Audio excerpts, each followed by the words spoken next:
Part 1. You will hear some students talking about their studies. First, you have some time to look at questions 1 to 4.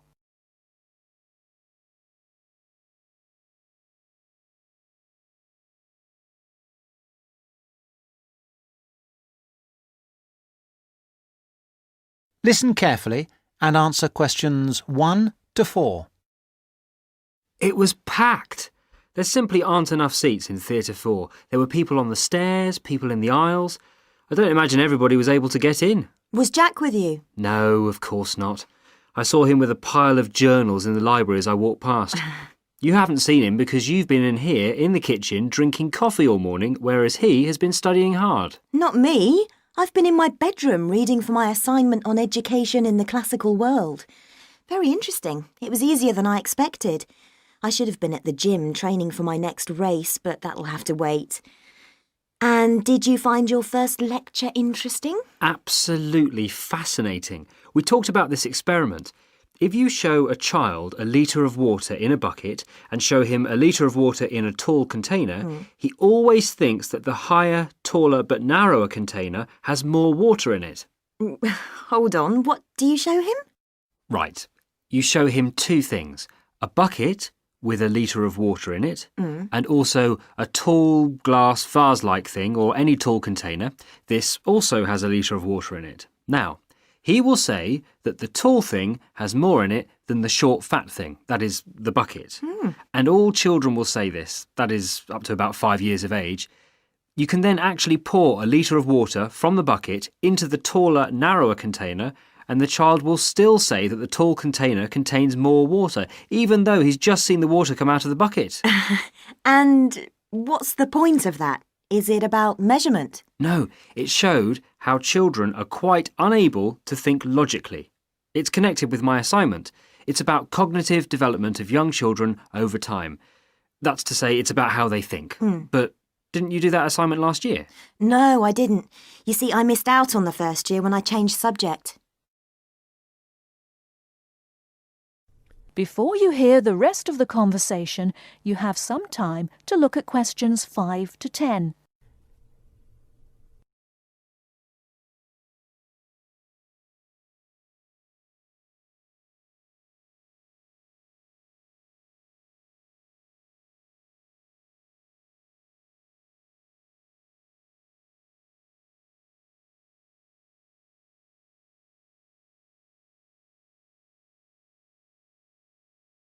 Now listen and answer questions 5 to 10. Now answer questions 5 to 10. I started psychology in the second year, which is where I am now. Lucky you. I'm not so sure. I've missed out on a lot of the basic stuff like that, and I will have to catch up in my own time, so I'm relying on you. Oh yes, I remember.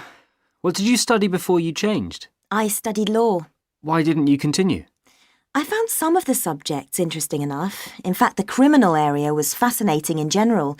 But a lot of the law is very technical. It's full of little details which can be very difficult to understand. And I've got a terrible memory too. I could never get all the rules and exceptions into my head. My number one hate really was international trade, which was a minefield of rules and exceptions. In fact, I think it was a complete nightmare. But law is such a popular subject. Lots of people would like to study it. I'm sure they would, but they often don't realise that it's very book-based. You spend most of your time reading about famous cases sitting in a stuffy library, and very occasionally you get out to a lecture or maybe a seminar. What do you find that's better about psychology? Most of all, I like the experimental psychology we have to study. This involves doing something, so it's practical, and with any luck you can make a small, very small, contribution to knowledge.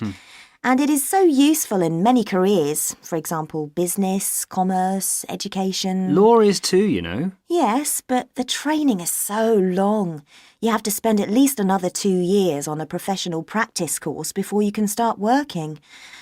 No, I'm happy with psychology. Well, as a psychology student too, I must say I agree with absolutely everything you've said, of course. That is the end of part 1. You now have half a minute to check your answers.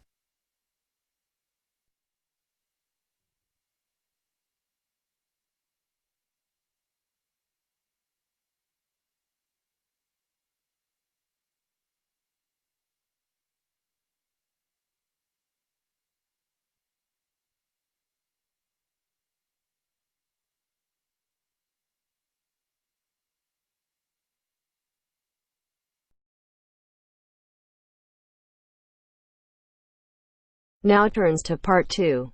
Part 2. You will hear a lecture on bird migration. First, you have some time to look at questions 11 to 17.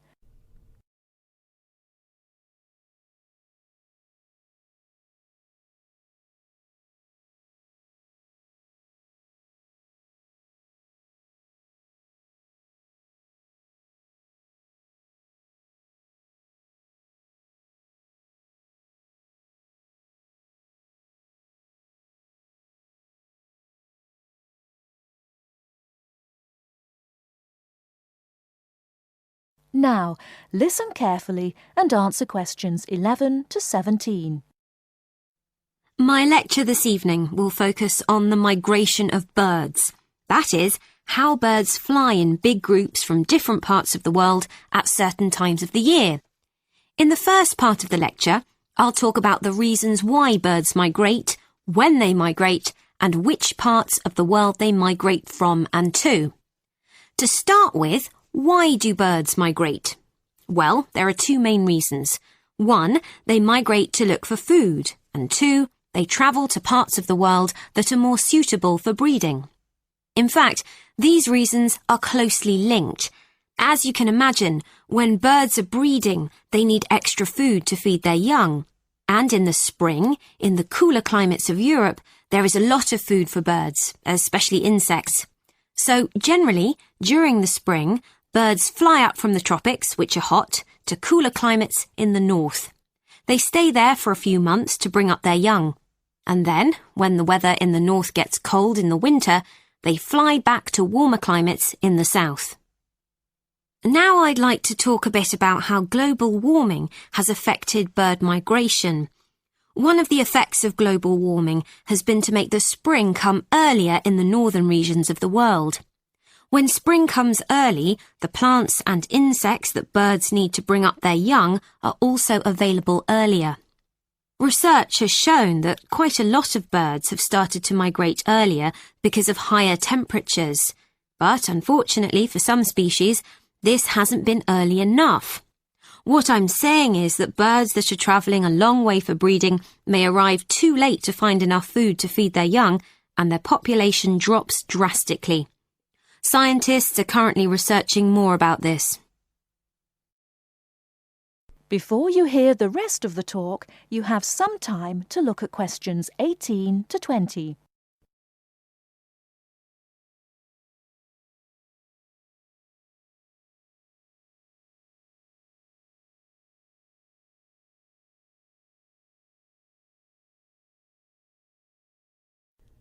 Now listen and answer questions 18 to 20.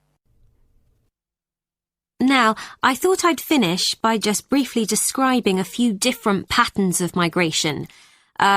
Migration varies with the type of bird and the area they come from. For example, one kind of migration is partial migration. This means that some birds in a particular species will migrate and others won't. It usually depends on how the weather affects food supplies, and very often happens in the tropics.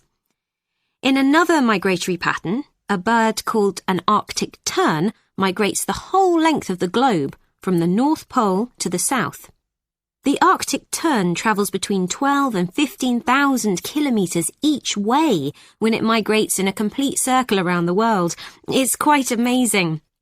Right, and lastly, I'd like to mention a pattern which isn't nearly as spectacular, but is very interesting. And this is the way many birds migrate across North America.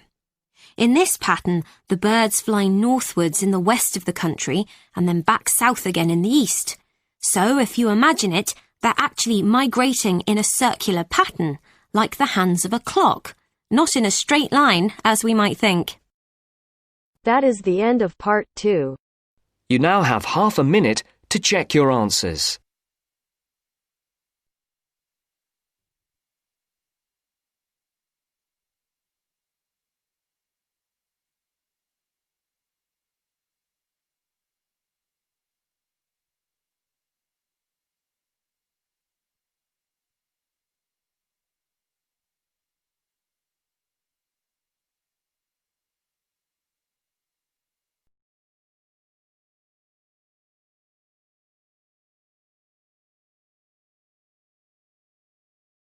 Now turns to part 3. Part 3. You will hear a woman talking about a number of different beaches to a group of tourists. First, you have some time to look at questions 21 to 25.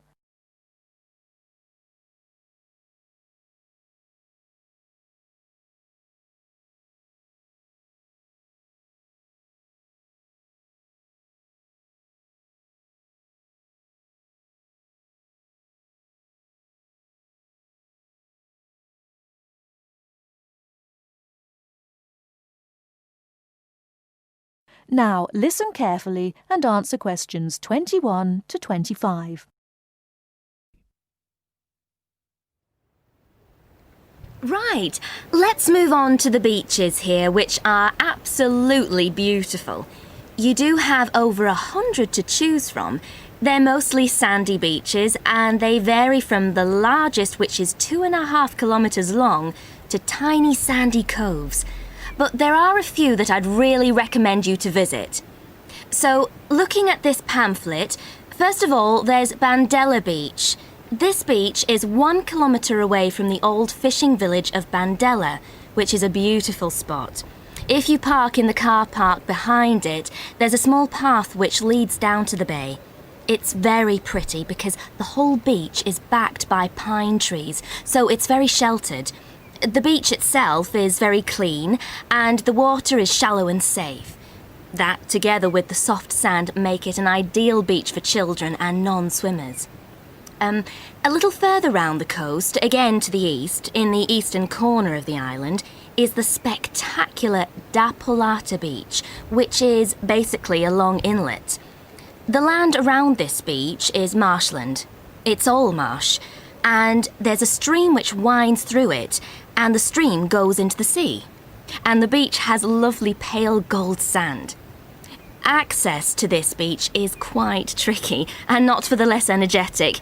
You have to go down a long flight of steps, 190 to be exact.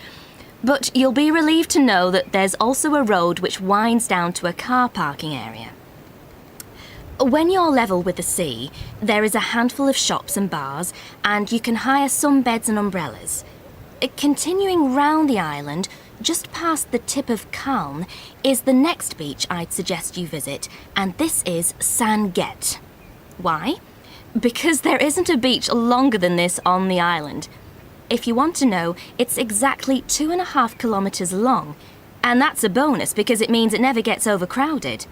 It has golden sand and clear blue water shelving into the sea. Before you hear the rest of the talk, you have some time to look at questions 26 to 30.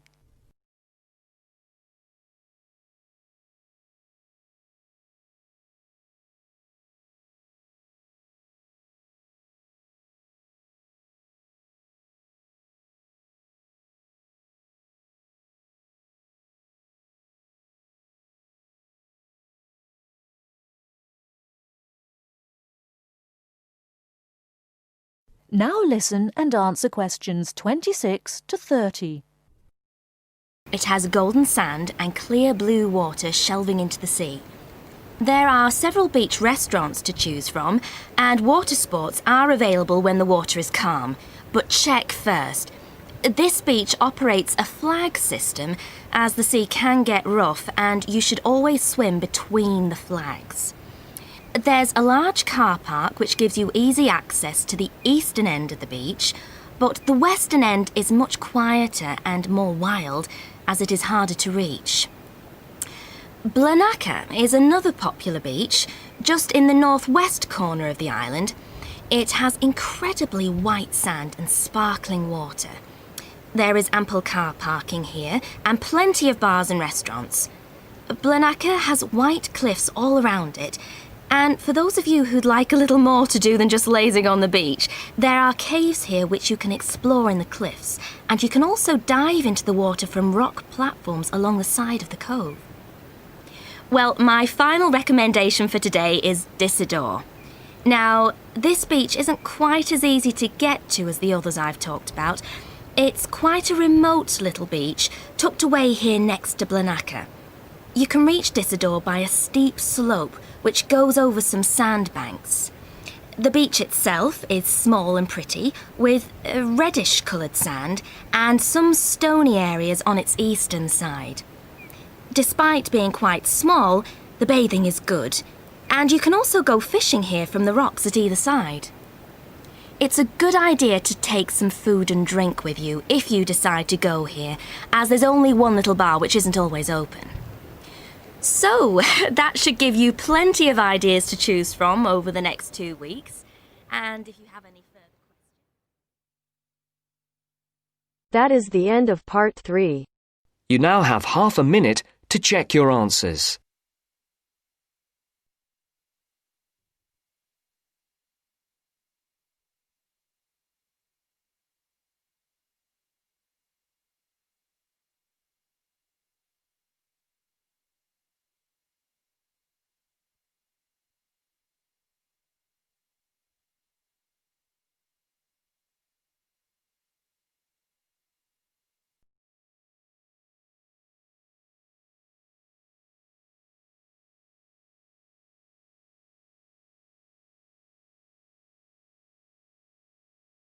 Now turns to part 4.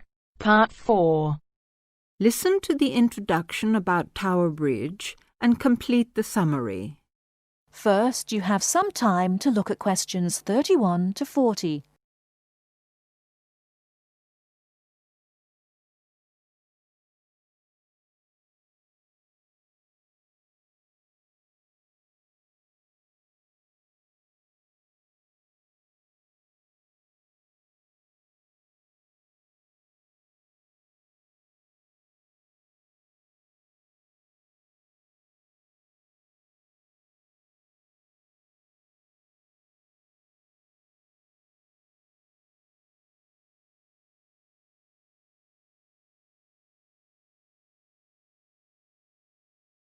Now, listen carefully and answer questions 31 to 40. Tower Bridge is located in one of the most interesting parts of London.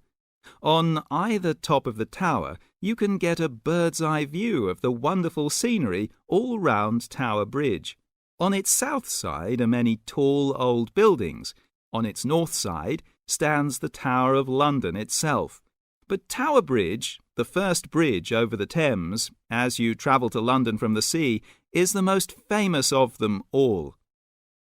Although they look the same age, the tower is almost 1,000 years old, and Tower Bridge, which was built in the 1890s, is just over 100. Because of the tall ships up and down the Thames, it was proposed in 1850 that a bridge across the Thames near the tower was most necessary. However, the designers argued about the new bridge for about 30 years. They took so long because they had two big problems. One is that the new bridge must look like the old tower, and the other is that the bridge must not look like a modern bridge. They made it look like the old tower, so everyone was happy. Besides, the most surprising thing about Tower Bridge is that it opens in the middle, while big ships are going through to the Pool of London. If you're lucky enough to see the bridge with its two opening arms high in the air, you'll never forget it. The bridge took 8 years to build and cost £900,000, a lot of money in those days. But it was a wonderful success and became a famous tourist attraction in London on the day when the bridge was completed. 100 years ago, the Thames was once London's busiest traffic route, so that the bridge opened at least 12 times a day. Today, big ships don't go so far up the Thames. Tower Bridge opens perhaps only twice a week, but the same wonderful machinery is still in good condition. Green, yellow and red, the colourful wheels and engines look smart and new, not 100 years old. They still lift the two heavy opening arms, each 1,000 tons, leaving 70 metres for the ships to go through. And they still can open and close the bridge in 1.5 minutes. Things are changing greatly now at Tower Bridge. The horses that used to help with pulling have gone, and so have the tugs, for they're no longer necessary. The walkways from one tower to the other at the top of the bridge were closed years ago because so many people jumped off them into the Thames, which is said to open again soon. In addition, the beautiful wheels will be part of a special exhibition for the public to visit. There'll be a restaurant in one of the towers and a pub in the other. But whatever happens in its exciting future, Tower Bridge will always mean London. That is the end of part 4. You now have half a minute to check your answers.